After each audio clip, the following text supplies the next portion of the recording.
Hi, I'm Jake. I make RPG supplements and videos about Pathfinder 2, or PF2. And this is Loot. He says, bleh. Thank you for being here. Today I'm going to talk about rituals, because rituals are something that has been part of my life for a couple of decades. So I'm going to go over my favorite rituals, the top 5 at least, and there's going to be a follow-up video to go into a lot more detail about my top number 1 favorite ritual for a couple of reasons, which I'll get to. But first, before I get into the rituals that I think are the most useful or the best, I want to talk a little bit about how in-game your rituals can be flavored, or how the ritual system makes sense to me. So if you want to skip talk about real-world stuff and how it relates to rituals in-game, go to this time here and you'll go just to the rituals. So first I want to say that the rituals, when I first read that the rituals are like a multiple number of days or 8 hours, I was like, that is crap. Nobody's going to use that in-game. And I don't think I was wrong. But the ritualist is a good idea to take if you're going to be using rituals, because it reduces the time that you need to take on the rituals so that you can do it during a campaign when you usually can't, because adventures are pretty lockstepped. Or on rails, if you want to say it that way. So there are traditions that I've studied and viewed and participated in, only mildly participated in, that do take many, many hours or multiple days or multiple weeks or months to complete a ritual. So if you have a character that is going to be performing rituals, something to keep in mind is that each ritual practitioner has to have their own ritual tools with them, because that's how you conduct the ritual. Like, the cost of the rituals in Pathfinder 2 are expended at the completion of the ritual. Those are things that are things like candles that you burned, incense that you burned, oil that you used to anoint things, sacrifices that you set on fire, like plants or little notes, pieces of paper that you write on, whatever. It's stuff that is destroyed or sacrificed as part of this request to the powers to bring you something through magic. Aside from those things that are part of the cost, every ritual practitioner would also have their own ritual kit, because the way rituals are performed in real life are you have to have certain things that are your ritual tools that are blessed and sanctified to you. And so each thaumaturge or ritualist or whoever's casting these things, your barbarian that somehow has a really high occultism, would have like a chest or box or something, a bag with lots of these tools in it. And so like the black-handled knife is used often in Wicca, it's the athame, and the wand is used in a variety of traditions, including high magic ritual casters. So in real life, high magic, which is not Wicca and not Druidry, is something that basically annoys the crap out of people who just want results, because it takes weeks and days, and that's mostly what people in Pathfinder 2 do in rituals. It's you follow a set pattern of an extremely intricate geometric design on the ground that you have to say a certain number of prayers or burn a certain length of time of candle on a certain point of this diagram. It's essentially like in Doctor Strange trying to unlock the source code of the multiverse, trying to hack into the system of magic. And so you're following patterns that exist in the world that are supposed to be keys to the divine and to how creation was made. So it might even be like a fractal pattern that you have to walk on the ground, which requires a lot of precision and takes a lot of time. So anyway, whenever I see these rituals that take 8 hours, I picture people talking, chanting, singing, dancing, meditating, eating, burning things, writing things down, sacrificing things in one way or another, and blessing things over and over again to get the ritual completed. So this isn't just like 8 hours of just like sitting there and, oh, you do a ritual. It's noisy. It's busy. And the secondary casters, they only have to use their skills to assist the primary caster, so the secondary casters roll their checks before the primary caster at the end of the ritual. But they are people that have to attune their energies with the primary caster. I have practiced Wicca and Druidry and a few other types of occultism in real world. So I wanted to bring my experiences with those things to you and talk briefly about rituals and how it can make sense to me that a ritual takes 8 hours. Part of a ritual is, at the beginning of a ritual, building a synergy with all of the practitioners. So you might tell each other secrets from your heart, or you might literally dance together, or you might sing together, or share a communal pipe or something, or like just get drunk and chat, and that's part of the ritual. Like for fairy magic, it's having shrooms and talking about your experiences together. Whatever it is, it's supposed to bind your spirits together so that they are in unison, so that you are more comfortable with each other, so you can more easily present a unified front in your practice to whatever the powers are that you're calling to bring in magic to the circle. Another part of a ritual could be to bless, sanctify, or dedicate a ritual tool or item to the purpose that you're doing, or to the deity you're speaking to, or just to the practitioner. You're essentially trying to take the mundane material world and remove it into the plane of magic. And so you're asking for the forces of magic to go inside of, encompass, carry with your will the material things, including the people, to a magical space. And then you perform the ritual asking for the assistance of the magical beings that exist, or the deities, and then it calls into real reality what you've asked for. And part of this experience is you have to let go of your expectation of time. When Wiccans start in a circle in a group, they usually have a saying like, you're on Wiccan time now, or you're on witch time now. No other time exists. No watches, no clocks are allowed. You're not allowed to look at the clock or worry about it or think about it, because it distracts from the energy of what you're trying to put into the effort that you're doing together. Because of that, it could be 3 hours, and all you did is talk together, sing some songs, and have snacks. And you don't even realize that much time has passed. So 8 hours for a ritual could actually happen. And like, if we knew in this real world that it was going to bring real tangible results as soon as the ritual was finished, yes, I'd dedicate 8 hours to it. Of course I would. But enough of that. I don't want to bore you. And if you want to hear more detail about those things, ask me on Discord. You can go to the link below or say something in the comments and I'll reply. So the top 5 of my favorites in reverse order. So my least favorite. I'm about to go into my favorite rituals. Top 5 in ascending order? Yeah. So the 5th one is going to be first. However, before I do, I want to bring up that there are some rituals that are not my favorite, but are cool. Like Power of the Beasts. It's a Tian Sha ritual.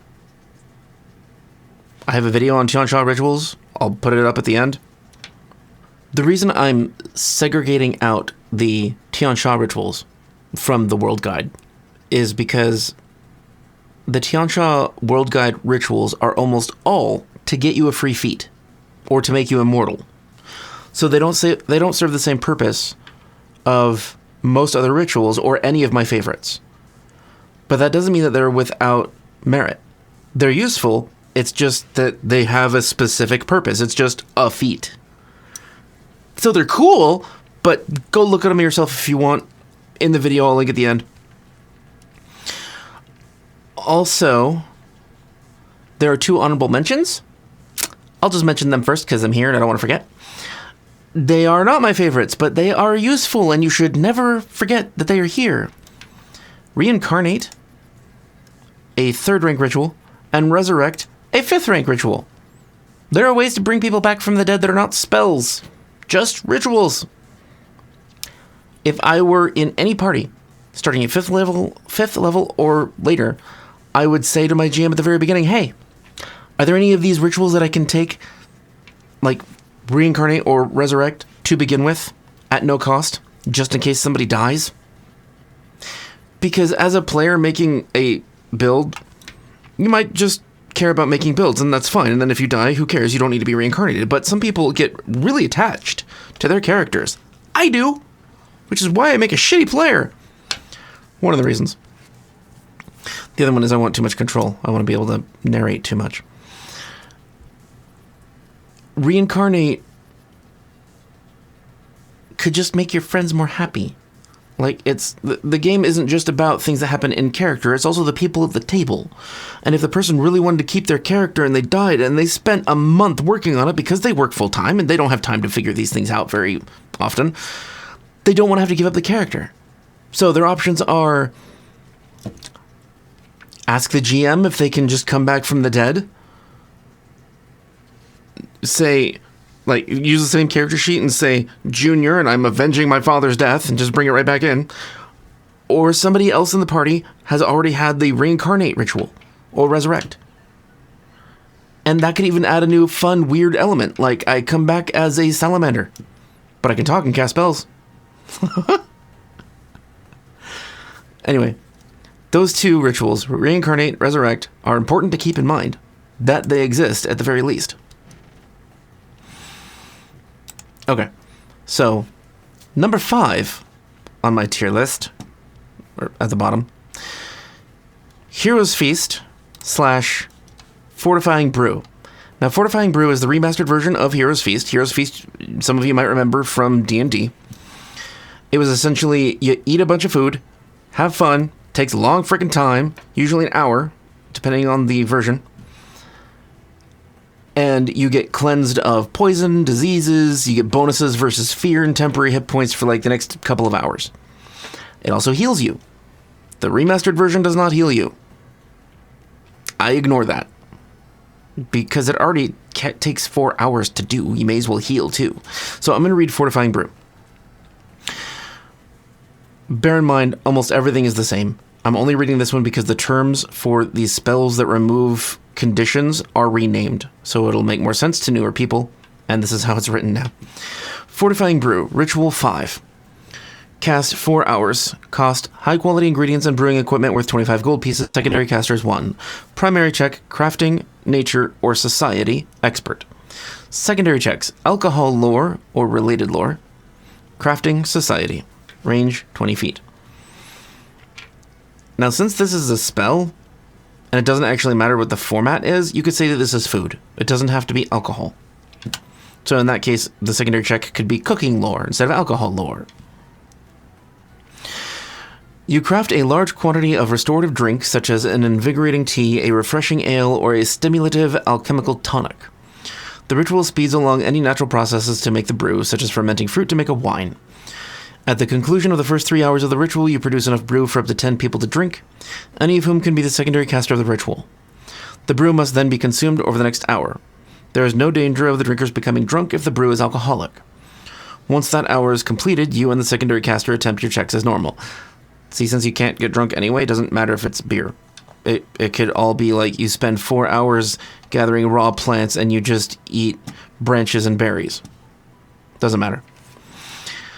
So here are the success levels and what they do. Critical success. The brew is delicious and revitalizing. It casts a 4th rank Cleanse Affliction, a 4th rank Clear Mind, and a 4th rank Sound Body on each drinker for each relevant affliction or condition, using your modifier for the primary skill check as the counteract modifier. Each drinker also gains 20 temporary hit points that last 12 hours, and a +2 status bonus to saves against diseases for the next 12 hours. I'm going to refer back to Hero's Feast and tell you that the only difference is that each guest also recovers 100 hit points.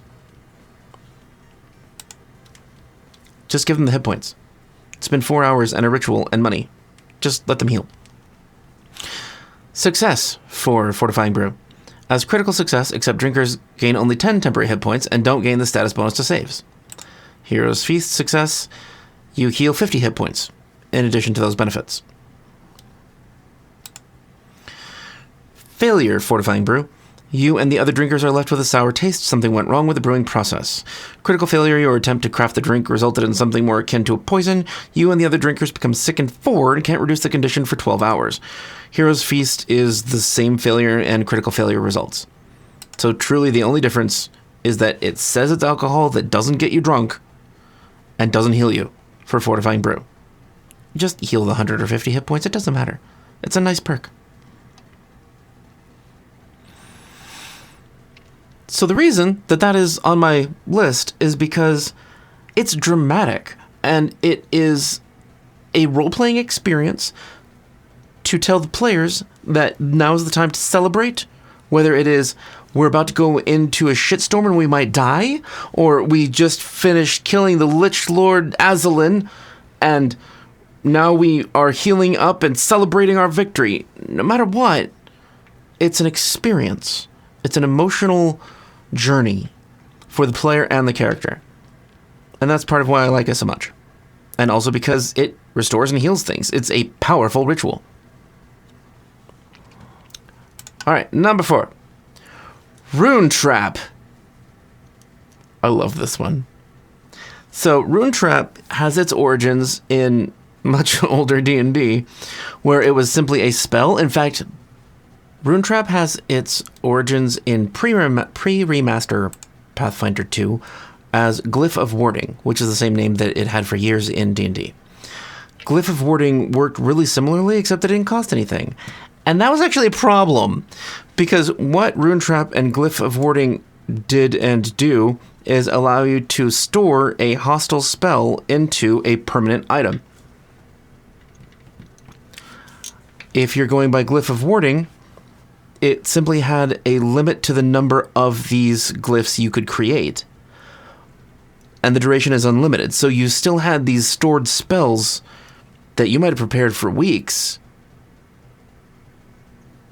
that could be triggered, and there were a lot of weird, silly things that you could do with it.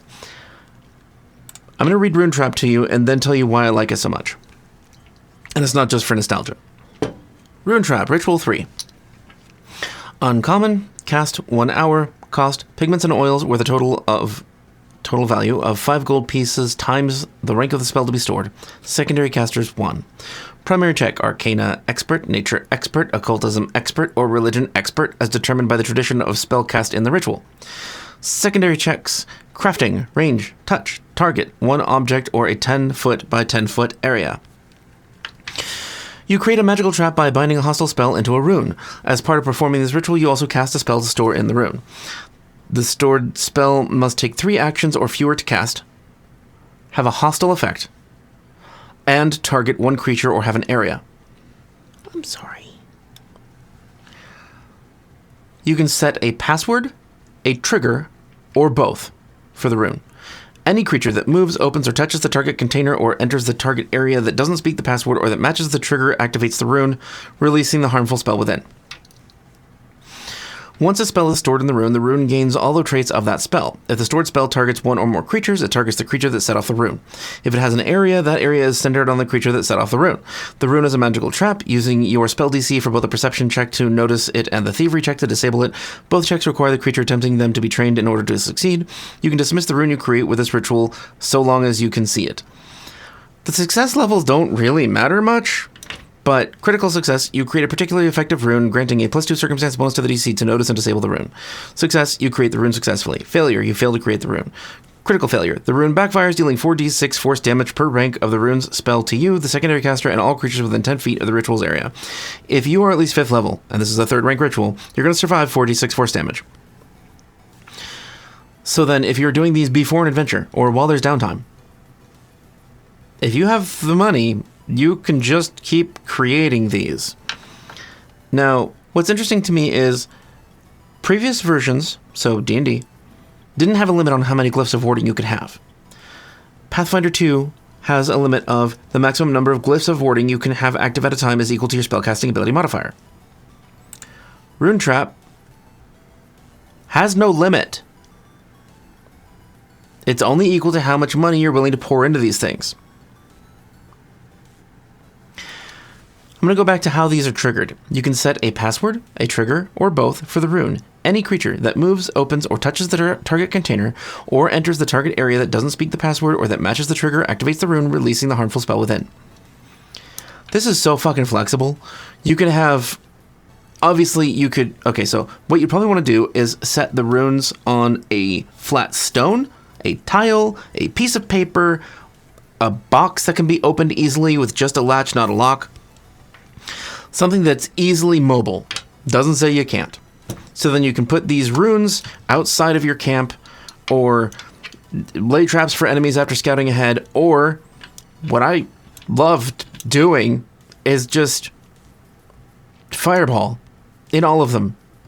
Like, if you have a tiny little box that has a latch that barely closes, you could just say that the latch is so loose that if you toss it, it opens. So you're tossing fireballs, and there's no limit to how many of these you can have. And this is not limited by any specific tradition. Any fucking person can do this. So it's any offensive spell that affects a creature or has an area. There are some spells that are hostile, but still give you a benefit if you're the caster, and harm things around them, or only harm bad things. Like, here's a perfect example. Spell rank 4, Divine Wrath. It has the Divine Tradition, cast 2 actions, range 120 feet, area 20 foot burst. So it is a spell that has a specific area, defense, fortitude. It's an offensive spell. You channel the fury of divinity against your foes. You deal 4d10 spirit damage to enemies in the area, depending on their fortitude save. That's it, only enemies. And if they critically fail, they are sickened 2 and slowed 1 while they're sickened. Failure is sickened 1, and they take full damage. And they can take up to double damage, and this can be heightened for 1d10 extra damage. So there are spells like this that are offensive, that don't hurt you, or your friends, that a familiar can just open a tiny little box. A hireling could open a fireball, or whatever other spell. You can hold one in each hand and open both, so it takes 2 actions to cast 2 fireballs, or something else that's an area effect that's damaging. This is unbelievably powerful, and I don't see it abused much, which surprises the shit out of me. Because it really could be. Maybe it's because it's limited to how much money you have, and it's not just a spell you can cast every day. That could be why. And so, yeah, the money does limit it. But if you're willing to pour money into this, you can have 10, 20, 50 of these runes, boxes, whatever, available of extra spells. I think the main reason I like this is because... the main reason I like this ritual is it's very flexible and open to creativity, and it has limitless potential. It seems really fun. If you have ideas for how to use this, please tell me in the comments. Share them with us. We would love to hear the majesty that you could do with this. Number 3. Butterfly Bender. I'm going to read it and then I'll just see if you can guess why I like it so much. So, Ritual 3. Cast 2 hours. Cost alcohol worth a total of 20 gold pieces times the ritual level. Secondary casters 2. Primary check, medicine, trained. Secondary checks, diplomacy. I really think that could be alcohol lore or cooking lore, because this is all about booze. Wow. Sometimes the problems in your life are too oppressive. Sometimes you have a case you need to crack and you have no idea where to start. When you've exhausted all options and willpower, you might as well just get drunk and call it a night. The Butterfly Bender is a ritual to kill 2 birds with 1 stone. By twisting fate around a session of hard drinking, you and a small party, no more than 5 people, an adventuring party, suspend judgment, memory, and even consciousness as you all hurl yourselves into the arms of destiny and politely ask for a favor. You all get blackout drunk, and if all goes according to plan, you'll wake up with some progress upon a quest you've all undertaken, hopefully without too much collateral damage. The participants of the ritual wake up the next day with some of the following determined by the results of the ritual. Any options that aren't chosen are temporarily lost to you. What that means is, and it might be obvious to you, but it wasn't to me at first,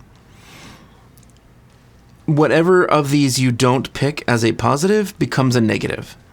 So you can choose your dignity to keep. You will almost never keep your dignity, because it's one of the options. A common item that has the consumable trait of a level no higher than that of the ritual, which might be useful for an upcoming challenge. So that's what happens if you choose the item. If you don't choose this, therefore it's lost.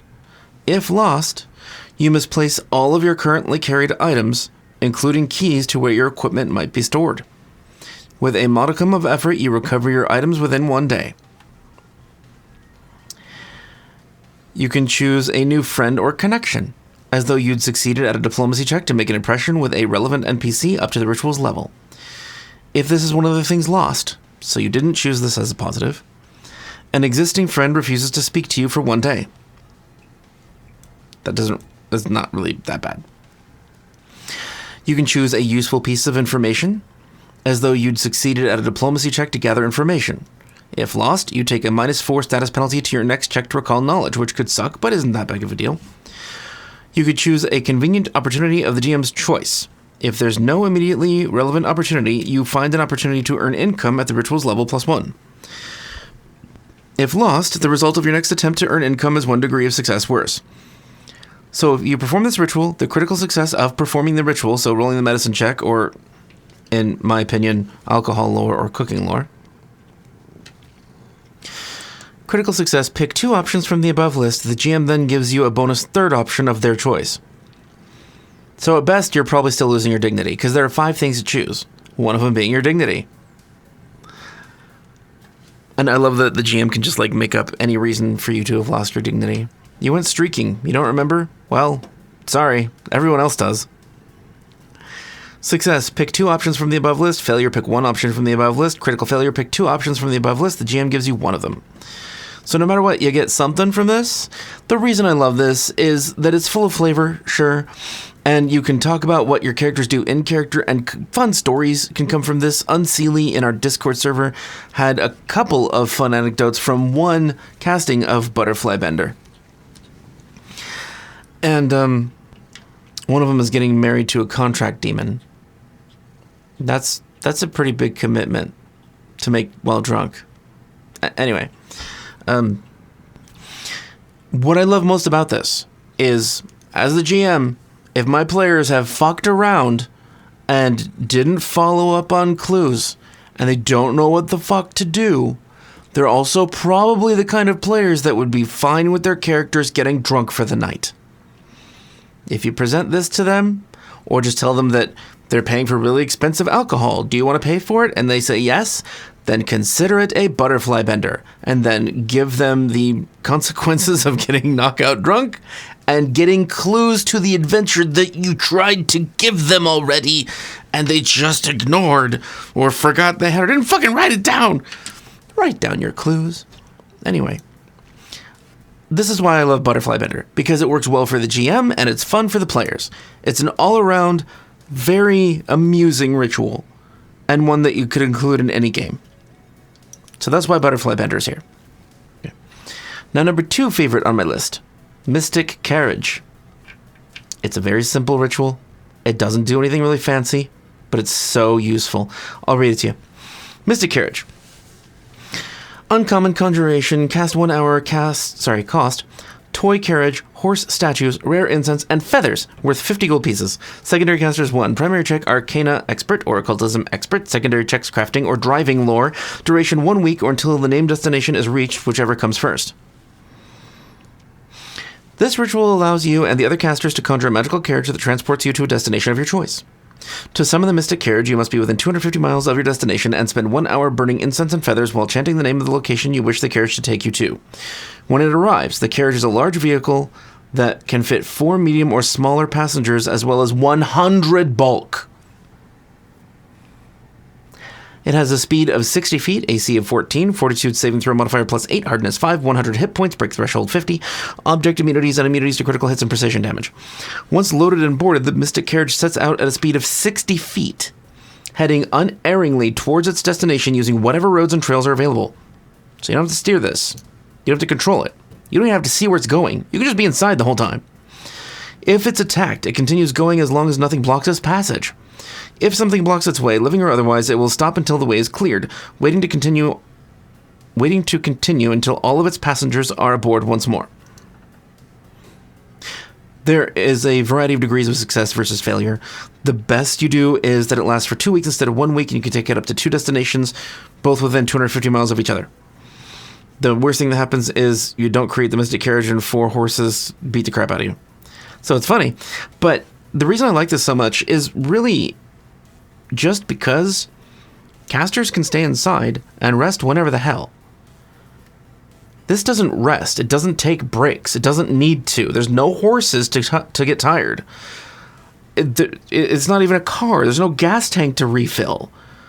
It just goes for 250 miles without braking. Or without taking a rest or a break. So you don't just travel 8 hours that day.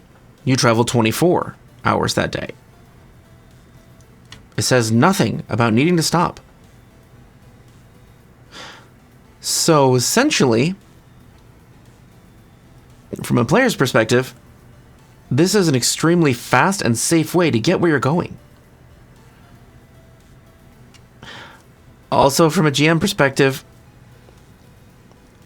I wouldn't just have it like go one destination or one destination then another destination. If it's a carriage, I would think that they can pause if they need to like pee or eat. Because it just makes sense to me that they might need to because they're still biological entities. Something I want to point out about the bulk is that the carriage can fit 4 medium or smaller passengers as well as 100 bulk. Passengers, creatures, can still be broken down by bulk. A medium creature is 6 bulk. So you can still fit a ton of people on this if you don't have a lot of gear. Granted, it might not be comfortable for them, but they'll be carried along at a really fast rate and probably not stopped by enemies. The cost is nothing to sniff at. It is expensive. I made it free in my campaign because it's fun. And it makes the players feel really powerful. Besides, it's 50 gold. It's at 5th level. Yeah, 50 gold is a bite out of how much you have. But I like being able to have some means of conveyance no matter where they are because they're usually going to need it in adventures. And horses get eaten and dragon mounts get left behind. Anyway, I like it. It's really useful. It's fun and flavorful. And my number 1 pick is Animate Object.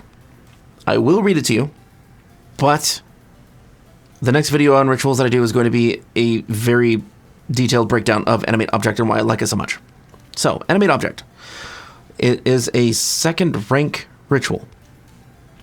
Cast 1 day, cost rare oils, see creature creation rituals, which is on this chart here. Secondary casters 1, primary check Arcana, expert, secondary checks crafting, range 10 feet, targets 1 object. You transform the target into an animated object with a level up to that allowed by the creature creation rituals table, and of a type corresponding to the object. So a broom would become an animated broom. As you can see, this is a 2nd rank ritual, so you are 3rd level when you cast this. You can summon... As you can see, this is not cheap. And every time you level, you might outpace the thing that's summoned by this. So you might have to perform the ritual again to make it better. In that case, I just tell people that they can pay the difference in cost between the previous ritual and this ritual, because it sucks to just have to pay all of it all over again to level up your pet. But anyway, critical success. The target becomes an animated object of the appropriate type. If it's at least 4 levels lower than you, you can make it a minion. This gives it the minion trait, meaning it can use 2 actions when you command it, and commanding it is a single action that has the auditory and concentrate traits. Hello. You can have a maximum of 4 minions under your control. If it doesn't become a minion, you can give it 1 simple command. It pursues that goal single-mindedly, ignoring any of your subsequent commands. So at 5th level, at 3rd level, when you can do this ritual, you can only have a creature that is a minion that's level -1. An animated broom is CR -1. So you can still have an animated broom and pretend that you're Mickey Mouse for, what is it, ritual rank 2, lower, 15 gold. You get a permanent broom pet. And it has object immunities as just goo. So, success. As critical success, except an animated object that doesn't become your minion stays in place and attacks anyone that attacks it or tries to steal or move it, rather than following your command. So, even on a success, it can still become your permanent minion. It says, as critical success, except an animated object that doesn't become your minion stays in place, so just the part that is them not becoming your minion is changed. Fuck yes! Failure. You fail to create the animated object. Critical failure. Create the animated object, but it goes berserk and attempts to destroy you, which is also funny because the broom is trying to kick my ass. And then you just do it again for 15 gold. This is an amazing option for any fucking one. You want a pet? It doesn't matter what your class is. It doesn't matter if you have spells or not. You could have a book that flaps after you. There's a lot to talk about this one, including how to combine it with a familiar, and would that overbalance anything, or unbalance anything, I should say. And we will talk about that too in the next video on this. Thank you for being here. I appreciate you greatly. And if you're a patron, thank you for being here every day and helping take care of the channel and loot. See, he likes it.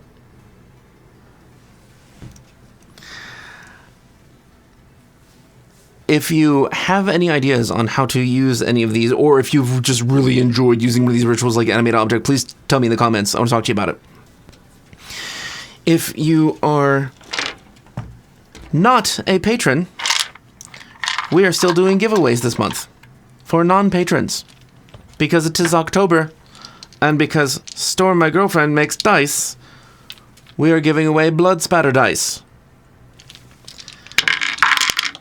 There are going to be 3 giveaways for people who are just watching on YouTube, and 1 separate for patrons. So for patrons, it's going to be the 9-piece set of blood spatter dice, and for one of the winners on just the YouTube giveaway is going to be another 9-set piece, same thing. And for another person, it's going to be 45mm giant D20. And for another person, it's going to be a set of 66. All of these would be blood spatter. You can color the numbers whatever you want. I think black would look really good because they're white. So there are a couple of ritual videos. I'll just give you the ritual playlist. And if you would like to watch the latest series, that would be the Tiansha character guide. So right here. And thank you for being here. And Luke says, I love you. I want treats.